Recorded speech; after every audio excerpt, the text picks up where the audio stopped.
Governor Bill Lee has appointed 8 Tennessee State University alums to the Board of Trustees. We discussed that yesterday and even laid out exactly who all of those members are. Here they are again. Now, the folks at Tennessee Holler, they, of course, are a nemesis of the Republicans there in the legislature. They actually shot this video here where the Speaker of the House said, oh, there were some Democrats who were very much supportive of this effort. Listen to this. What did you think about the TSU bill in there? Did you feel like the optics are as bad as some of those Democrats were saying? No, because you had the Democrat caucus that we worked with and that some were supporting it. They wouldn't. Who was supporting it? They didn't seem to be supportive of that. You need to go talk to them. There were no Dems that voted for that. Behind the scenes, they were. Oh, behind the scenes? Oh, you're trying to start stuff, huh? Which ones? Of course, now our attention has to turn to what is next, to have conversations with the governor and his administration about board members, the composition of those members. Yeah, we just heard from Speaker, and they said that you guys, some Democrat lawmakers, were aware that they were going to bring this matter forward and were on board. Is that true? We had an amendment in government operations that vacated 3 board members. That was the amendment we thought was going to be on the bill. Now, I was told when session started that there would be a substitute conforming to the Senate bill. And we're never on board with a total vacating of. Now, House Representative Antonio Perkins, yesterday, before the House voted, questioned why was Tennessee State the only public university in Tennessee that was hit with 5 audits in 1 year.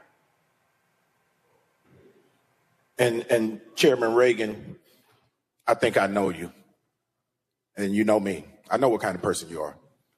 I'm not gonna sit here and call anybody in this room a racist or say that this is a racist issue, but I will talk about it being disparate, because I don't want my mic cut off. But let's talk about the difference in how this university is treated. Let's talk about the fact that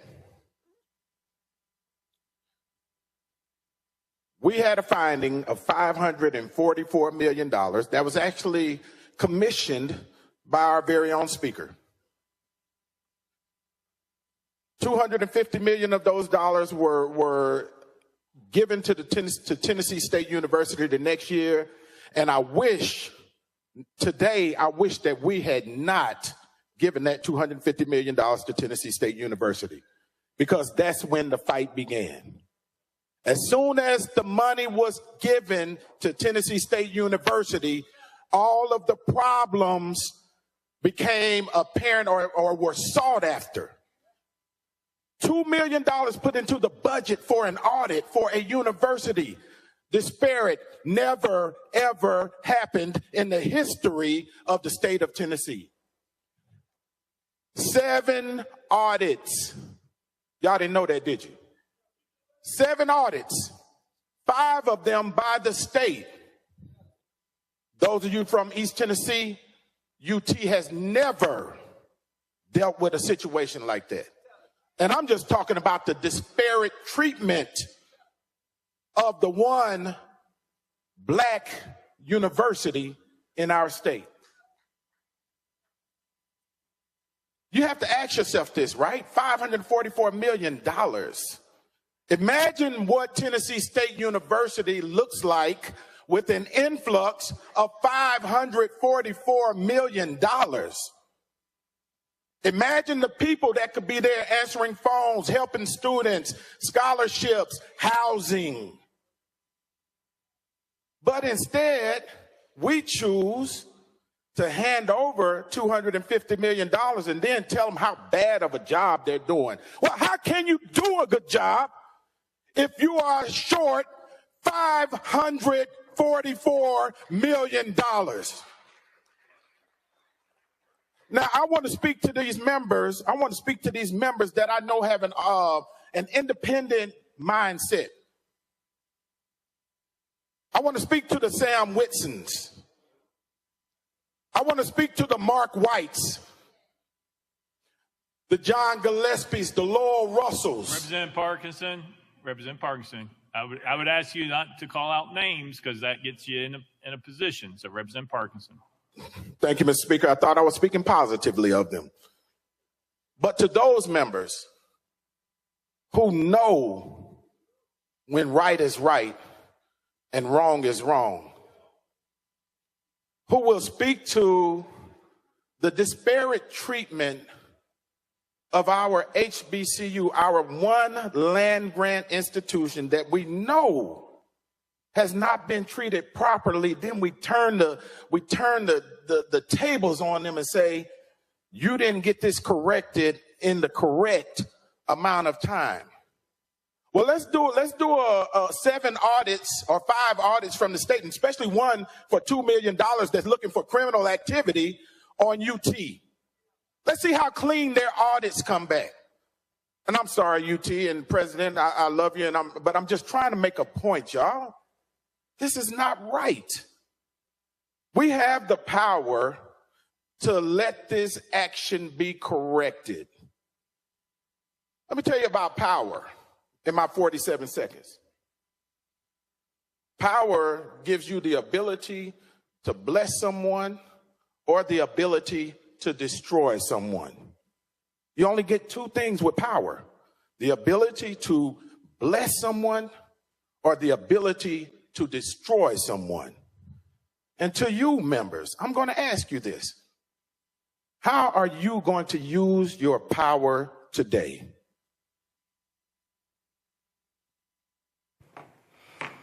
Let's go to our panel. The thing, we discussed this yesterday, Matt, and we've been talking about it all week. First of all, folks, we're going to be in broadcasting live from Nashville on Monday. You can go and show the graphic. 11 a.m. Local time, 12 Eastern. We're going to be in the state capitol rotunda broadcasting a news conference. And then that evening, we're going to be on the campus of Tennessee State University hosting a 2-hour town forum, broadcasting from there. Guys, you have the graphic? All right. So we're going to be there broadcasting. Our goal, of course, is to highlight these issues and to speak to the issues. Again, everybody's invited. It's open to the public that evening. We'll be on the campus again of Tennessee State. And so look forward to that conversation. Matt, you heard the representative there, Representative Parkinson, talk about they had a committee 2 years ago that showed that Tennessee State had been underfunded to the tune of $544 million. Then in September, the Biden-Harris administration sent letters out. Education Secretary Cardona and Bill Sack, Ag Secretary, stating that a number of HBCU land grant institutions in about 16 states, frankly, had been cheated out of $13 billion in land grant money. In Georgia, the Black Caucus there sued Georgia. Fort Valley State, for instance, they said was owed $603 million. And I said yesterday to Tennessee Representative Harold Ford, and he said, well, we were hoping we'd get this taken care of in the budget. I'm sitting there going, no, you got to sue them. I think there should be massive lawsuits in every single state where you have a public HBCU where they have been cheated out of this money. Story like this about Florida, and I think it was FAMU with a similar issue where they've been cheated out of money for decades. And that's what's so horrible about this, is that they've underfunded this school for a very long time and are hyper fixated on trying to get issues there, despite the fact, in one of the articles that I read, that the University of Tennessee, at Knoxville, apparently had some of the same housing issues and some of the other issues that have been attributed to TSU and its audit. And what I think is interesting about this situation is I was on the Tennessee State website to make sure I learned more about how the Board of Trustees is populated. And it looks like under Tennessee law, the governor gets to appoint 8 of those 10 members on the board. So that's a problem, because it seems like the lack of local governance is baked into the law, and it creates a situation where if you have a supermajority or you have a Republican or somebody who is an enemy of the school, essentially, they can vacate a board because they serve at the pleasure of the governor. And I don't know all the procedural requirements for that, But the larger issue is if the schools don't have local autonomy and local authority, then they're always subject to this exact thing happening. And what we know is it's targeting, full stop. I mean, the fact that UT Knoxville has had some of the same issues and has not had an inordinate number of audits in a very short period of time and isn't being called to the carpet shows you that they are looking for fault with the black school where they're not looking for fault with other flagship universities. But I think part of the issue is going forward, there needs to be a recalibration of how the schools can even govern themselves. And I know there are probably similar mechanisms in other states and similar board of trustee type situations. But the problem is Tennessee State needs to be able to govern itself. And the problem is with Bill Lee now being able to put in all 10 people on this board, or rather all 8 of them, I think that are appointed by him. And then there's one other member that's populated, I think, by the school, a faculty member. That allows him to control, and Republicans, frankly, to control Tennessee State's future going forward. So there are multiple issues at play here, and I think it's called the Focus Act. And if I were a Democrat in Tennessee, I would be working nonstop to repeal that so that the local schools have local autonomy.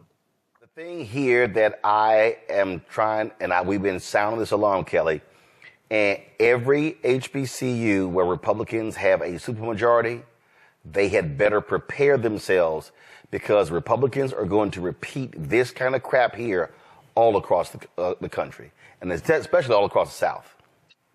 Absolutely. And I would go a step further and say, even if you have an HBCU that is not in a GOP stronghold, I would still urge those HBCUs to fight to make sure and ensure that they have self-governing capabilities, because politics are politics. There's no guarantee that your governor will always be an HBCU advocate. So you need to prepare yourself to make sure that anything that comes your way, you have solid footing and you won't be swayed one way or the other. But what I will say regarding Tennessee specifically, it is astounding to me how the $500 million that they have not yet received. That's how underfunded they have been. And yet they have some of the most incredible alumni in the world. They have some of the best students on the planet right now. The education that people get at TSU and every HBCU is bar none. And the fact that we have a history of being underfunded, the fact that we have a history of being disenfranchised and overlooked and underfunded across the board, and yet you still have this legacy of excellence. Can you imagine if we actually were funded, if we actually did get our worth? And it wouldn't just be a benefit to just Black students. It would literally be a benefit to the entire country, because it would be a reflection of the entire higher education system in this country and how excellent it can all be. But racism rears its ugly head every time. And we get stuff like this. And it to me, it's just sad. The fact that racism disenfranchises everyone, but they only think of themselves, and that's how things like this just keep going and perpetuate. Michael, I'm telling you, people need to understand, when you start looking at CRT, woke, right, DEI, affirmative action decision, everybody kept talking about after the affirmative action decision, oh, this is a silver lining for HBCUs. No, it's not. They are going to be attacked. And these Republicans are not going to want these places to be bastions of Black power. Correct, Roland. All this is a continuation of the U.S. Civil War in the Reconstruction. If you understand what these white supremacists were doing from 1865 to 1877, then going into the Jim Crow era, where they're rewriting state constitutions to impose poll taxes and literacy tests to attack African Americans. This is a continuation of this, and it's a continuation of them using the laws and the power of the state legislature as well as the governorship to attack African African Americans. I've said numerous times on this show, politics is the legal distribution of scarce wealth, power, and resources, and in the writing of laws, statutes, ordinances, amendments, and treaties. And this is what we're seeing here. Everything that governs our lives turns on the vote. And reading the article from NBC News on this, as well as one from News Channel 5, Nashville, they talk about how over a 30-year period of time, Tennessee State University has been underfunded by the tune of $2.1 billion. Okay, and that's underfunded from the state. Right? No. The $544 million is from the state. The $2.1 billion, that's what they're owed from the federal because of those land grant dollars from the federal government. Land grant colleges. Yeah, land grant. No, that's what I'm saying. So yesterday, when Harold Love was on, he said that you had Republicans. They were trying to mix the two together. It's supposed to be those are two separate pools of money. A Tennessee committee in 2022 determined that Tennessee State was owed they were underfunded to the tune of $544 million by the state. That $2.1 billion, that's what they actually are owed as a result of those federal dollars.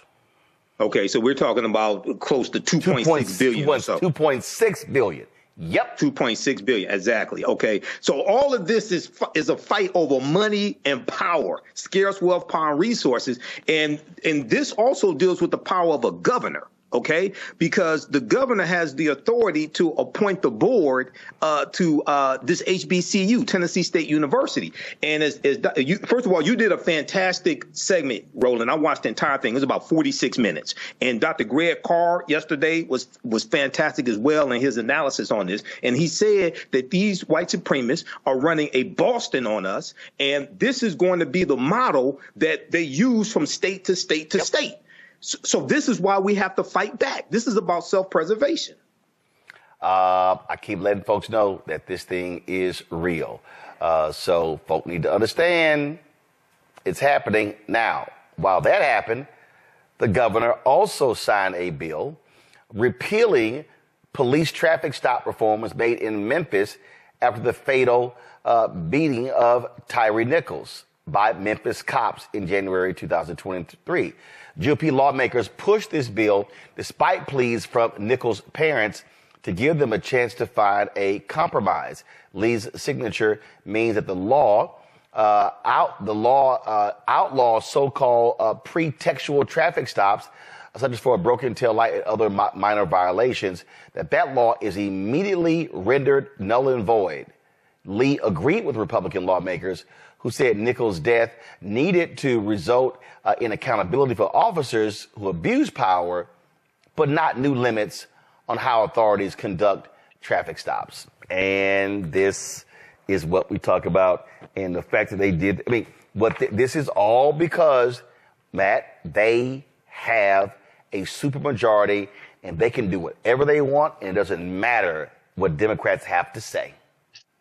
Yeah, that's exactly right. And it goes back to the same point I made earlier about local control and divesting Memphis, a Democratic stronghold, of its autonomy. But what I think is especially insidious about this particular bill is the messaging that they're trying to advance. And what they're saying is, yeah, the officers who engaged in this need to be held accountable, but we don't need to take away officers' ability to do what they think is right on the street. And they're trying to sell that as though it gives officers more freedom to make, the stops that they think are appropriate in enforcing the law. But what it's really saying is we think the people in Memphis, one, can't do something that is, a justice reform measure where you're going to stop officers from being able to use pretext stops, which is one of the biggest issues in policing, pretext stops, where they pull you over for some minor infraction to try to search your car or do some other thing, and a major arrest ends up coming out of it, right? That happens all the time, where they use a pretext to stop you. So not stopping the police officers in Memphis from doing this sends a message to say, one, we don't think you can govern yourselves, and two, we're going to give police officers carte blanche to do whatever they want, even if it is shown that those pretext stops don't correlate with a large number of felony stops and are racially divisive and racially discriminatory, which we know that they are both in Tennessee and across the country. So I think the messaging especially is problematic here because the people of Memphis elect their representatives, and those representatives have the autonomy to decide what is best for their community. And that is normally what we hear conservatives trumpet in all of the state houses where conservatives have a supermajority, including here in Texas. So it's interesting that they turn back on their own word and ideology when it's advantageous for them to do so, despite crowing this all the rest of the time. The crazy thing for me, Kelly, is you got people who don't even live in Memphis, who are not from Memphis, who are now telling Memphis what they can do. And I guarantee you those same Republicans will be mad as hell if Memphis are telling them what to do in their city, in their county. Well, sure. But if anything that the GOP is good for, it's hypocrisy. So what's good for the goose isn't always necessarily good for the gander as far as they're concerned. If it's good for them, it's good. If it's good for somebody else, it's bad. And they don't want that to happen. So I echo Matt's sentiments. But really, this boils down to a power grab, a disenfranchisement yet again of people of color in that jurisdiction, and trying to maintain what little power they still have and have an attempt to grow that power so that they don't come back into this situation. But hopefully with voting, with vigilance, some things can turn back around. We say it all the time, Michael, why voting matters. You've got Republicans in Louisiana, that MAGA Jeff Landry, now the governor. Now they want to rewrite the state's constitution in 2 weeks. People better understand what happened when you stay your ass at home. So all y'all people sitting there talking about, I'm going to go ahead and stay at home in November. Okay. You're a damn fool. You're a damn fool and don't understand history. Go back to 1898 when Louisiana rewrote their state constitution. They imposed poll taxes, literacy tests, a grandfather clause, but they also imposed a 9-3 clause for criminal court cases, so that if you were found guilty in a criminal court case, it didn't have to be unanimous. It could be 9-3. And they did this specifically. When you go research this, they did this specifically to nullify any African Americans that were on a jury, because it was legal for African Americans to serve on juries in Louisiana in 1898. So they did that so that if African Americans on the jury found that an African American defendant was not guilty, 9 white people found them guilty. Guess what? You're guilty and you go to prison. Then decades later, it was switched to 10-2. It was made unanimous somewhere around 2018. OK, so this is a legacy of that Jim Crow era. Your understanding of politics is directly related to your understanding of history. When I hear people talking about not voting, staying at home, they are trying to wipe us off of the political chessboard.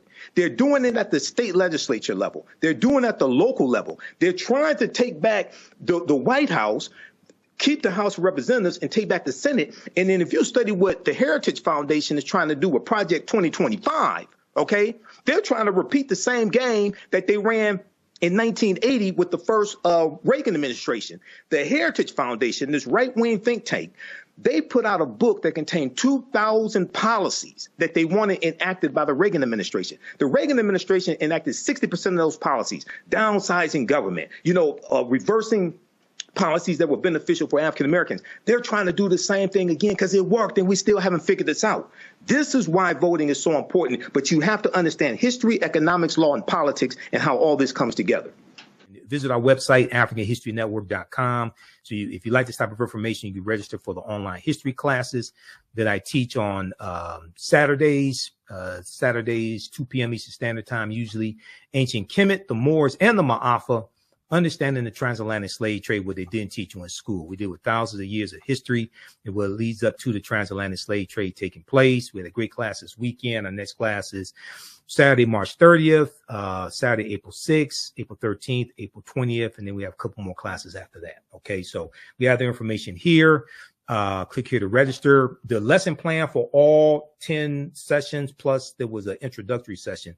The lesson plan is all laid out here, so you can see the type of content that we cover. Click here to download the lesson plan, and you can register for the class right here. We do the sessions live. All the sessions are archived and recorded. You can go back and watch it anytime. So a year from now, 2 years from now, even after the course is over with, you still have full access